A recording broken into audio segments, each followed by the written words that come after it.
kita juga berterima kasih kepada seluruh pahlawan yang sudah membuat Indonesia ini menjadi seperti sekarang ini ya. Betul. Satu lagi, selamat ulang tahun Rumpi yang pertama.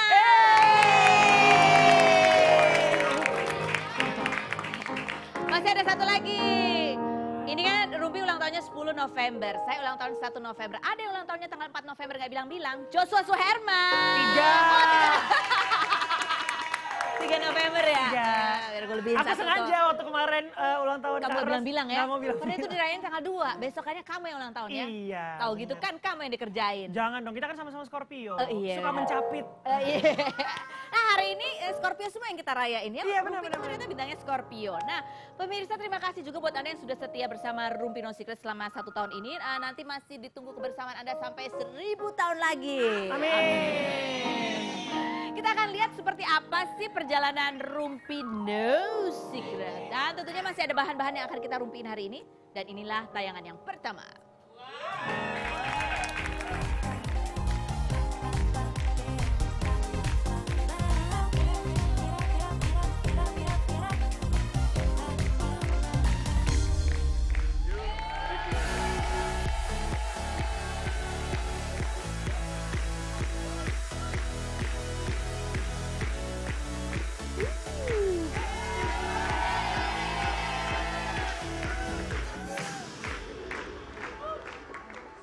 Semuanya, selamat bergabung di program acara baru saya di Rumpi No Secret. Minta coba kita panggil Nikita Mirzani. Tak terasa 1 tahun sudah Rumpi No Secret menemani pemirsa di sore hari, tepatnya sejak 10 November 2014 lalu. Nikita Mirzani menjadi tamu pertama di Rumpi sekaligus menandai aktivitasnya kembali di dunia hiburan pasca melahirkan putra keduanya. Beberapa artis dan selebriti tanah air telah hadir dan berbagi kisahnya di Rumpi No Secret. Mulai dari kisah asmara, perseteruan, kabar bahagia pernikahan, kisah duka perceraian, air mata kesedihan yang mengiringi kepergian orang-orang terkasih, diantaranya kepergian almarhum Olga Syahputra, hingga beragam canda, tawa, dan kejutan yang terselip di antara rumpian-rumpian mereka, serta ketegangan di kursi fitnah atau fakta. Seperti apa cuplikan kisah yang hadir? Inilah Rumpi No Secret.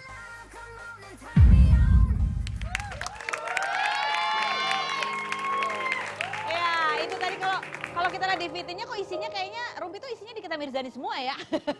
Emang ini sebenarnya titipan titipan ini Nikita Mirzani. Oh mungkin kan karena dia yang pertama gitu ya kan, terus sering banget dibahas tiap dia punya pacar pasti diundang ke sini. Oh gitu. Aku kok enggak? Tiap aku punya pacar kok enggak diundang ke sini? Kamu berapa kali emang udah punya pacar? Kayak aku kemarin kamu punya pacar aku undang, terus besoknya kamu putus. Iya itu makanya jangan diundang lagi. Jo, lu udah diundang berapa kali ya di acara Rumpi? Apa nih, biang Rumpi apa yang reguler? Rumpi reguler. Oh, Rumpi reguler 2 kali. Yang mana yang berkesan, waktu masih punya pacar atau waktu udah jomblo? Udah jomblo dong. Udah jomblo dong. Kenapa berkesan? Karena apa ya? Saya lebih ganteng ketika jomblo. Oh gitu ya, gitu. Itu hanya itu perasaan ya, perasaan lo ya? Iya itu perasaan bohong. Perasaan menipu diri. Iya. Nah, suka nonton Rumpi nggak sebenarnya sih? Oh nonton. Nonton ya. Gosip apa yang menurut lo paling hits yang ramai diperbincangkan di luaran sana selain lo sendiri yang ngomongin? Lo enggak dong. Masih Bella Sofie Roro Fitria sih ya. Gitu ya. Ya karena memang mereka kan seniman ya, berkarya. Jadi kalau orang banyak karyanya ya pasti banyak diomonginnya. Iya benar. Banyak diomonginnya ya. Ya pasti dong, misalnya orang nggak punya apa-apa ya nggak bakal diomongin. Benar, nggak punya apa-apa tuh nggak punya apa maksudnya? Iya maksudnya nggak punya karya yang dihasilkan, nggak produktif, ya dia nggak bakal jadi. Iya benar banget, itu kan udah best friend banget ya. Mudah-mudahan. Iya. Oke, ini ada banyak gosip ya. Oh, ada berita-berita di luaran sana juga yang akan kita bahas. Ini ada berita hangat juga. Ini menyangkut seorang perempuan begitu ya, yang baru kemudian berbicara ke media karena dia ingin menuntut sebuah perlakuan yang adil. Okay. Karena ini ada inisialnya, namanya inisialnya adalah RP. RP. Ini. Siapa ya RP ya? RP ini mengaku bahwa dia dinikahi secara siri oleh Ustadz Aswan, begitu ya. Ustadz Aswan ini adalah kakak dari almarhum Ustadz Jeffrey Al-Bukhari, gitu ya. Kemudian, nah ini masalahnya ada lagi nih, dia dinikahin siri, itu dipoligami. Oke. Kamu pasti bilang. Abis itu dia tadinya nggak mau. Si istrinya. Si RP ini nggak mau tadinya di poligami, tapi diyakinkan akhirnya dia mau deh. Terus habis gitu dia hamil. Sejak hamil katanya suaminya itu berubah perangai. Sampai berapa tahun dicuekin gitu ya? Perangai. Perangai itu apa ya bahasa yang regulernya ya? Bahasa sikapnya berubah. Sikapnya berubah. Okay. Yang tadinya mesra jadi cuek. Terus nggak pernah istilahnya nggak pernah nengokin. Akhirnya kan dia si RP ini resah, terus dia kirim SMS ke suaminya. Dibilang gini, aku nggak bisa terus gini nih digantung. Akhirnya dibales lah sama suaminya. Ya udah deh, cerai aja. Jadi dicerai melalui BBM katanya. Melalui sosial media. Sosial media. Bukan sosial media, BBM. Japri. Oke, ini adalah sosok RP yang masih ada pernyataan dari RP. Seperti apa kita lihat dulu tayangannya. Pernah menikah siri dengan beliau tahun 2011 dan berpisah tahun 2014. Menunggu janji-janji dari beliau selama ini ya, dan anak saya sekarang sudah hampir 3 tahun gitu loh. Jadi kalau untuk masalah saya pribadi yang lalu-lalu, apa yang saya alami bersama beliau ketika menikah itu sudah saya maafkan gitu ya. Saya sudah ikhlaskan, saya sudah ridho. Yang saya kenapa saya ini muncul itu karena anak saya. Saya hanya ingin Ustadz memenuhi janji terhadap anak saya, yaitu memberikan waktu, cinta, kasih sayang dan perhatian kepada anak saya. Hanya itu saja.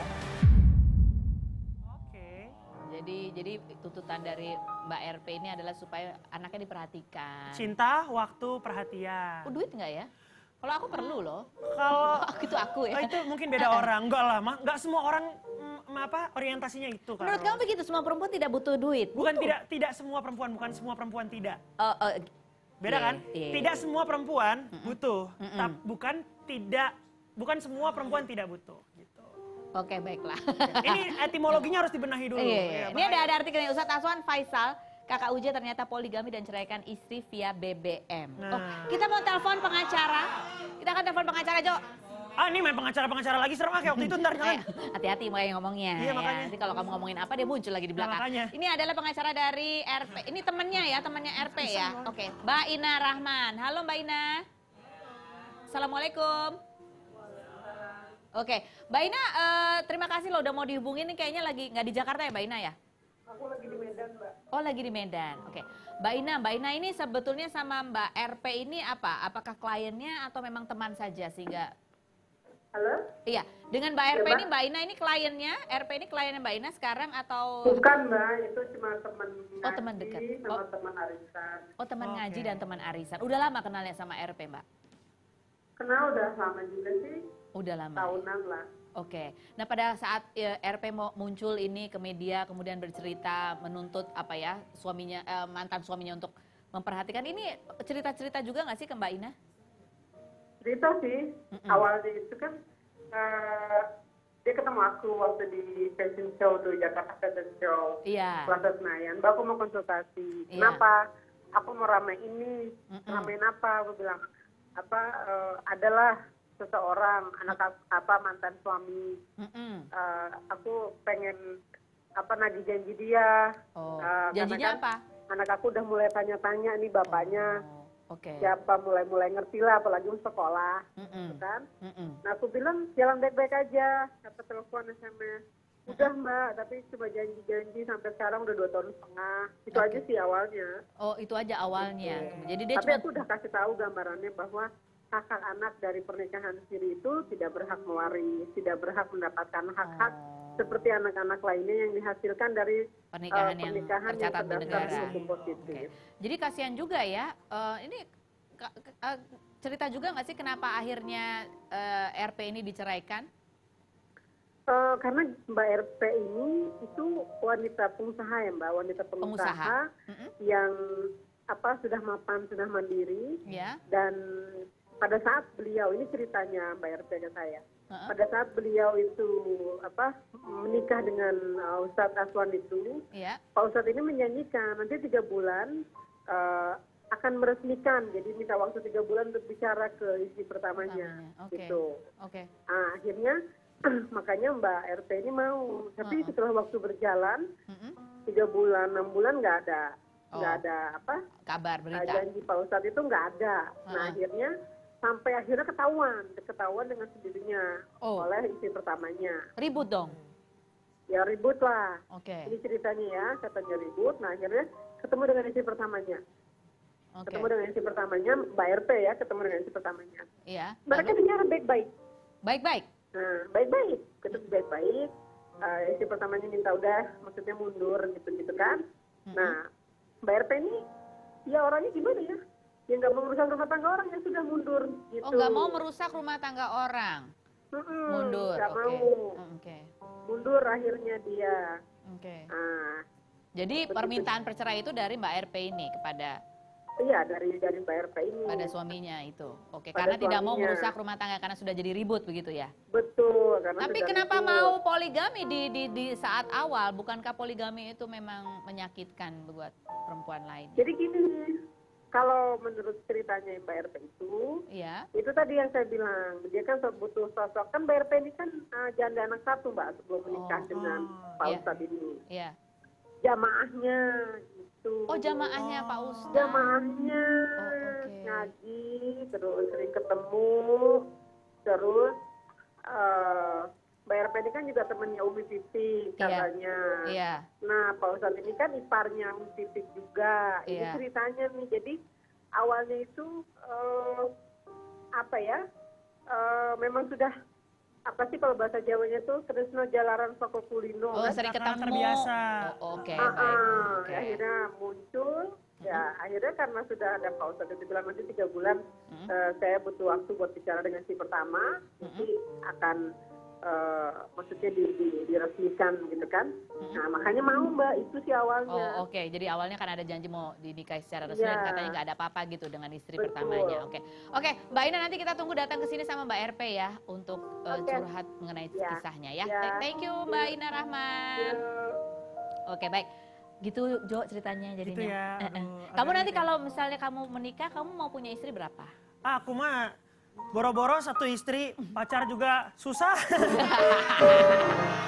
Tapi Jo, biasanya kalau kamu udah nikah itu gampang loh cari pacar. Oh gitu ya? Iya. Karena godaannya lebih besar ya? Coba deh, bener gak teori aku? Aduh enggak lah, ambil aja lah ya. Kita ngomongin itu nanti. Kita akan kembali lagi, jangan kemana-mana, tetap di Rumpi. No Secret. Happy first anniversary, Rumpi. Ya, semoga tambah Rumpi lagi. Termasuk hostnya, semoga tambah rumpi, tambah kece juga, semakin panjang episodenya, dan pokoknya semakin sukses buat Rumpi, oke?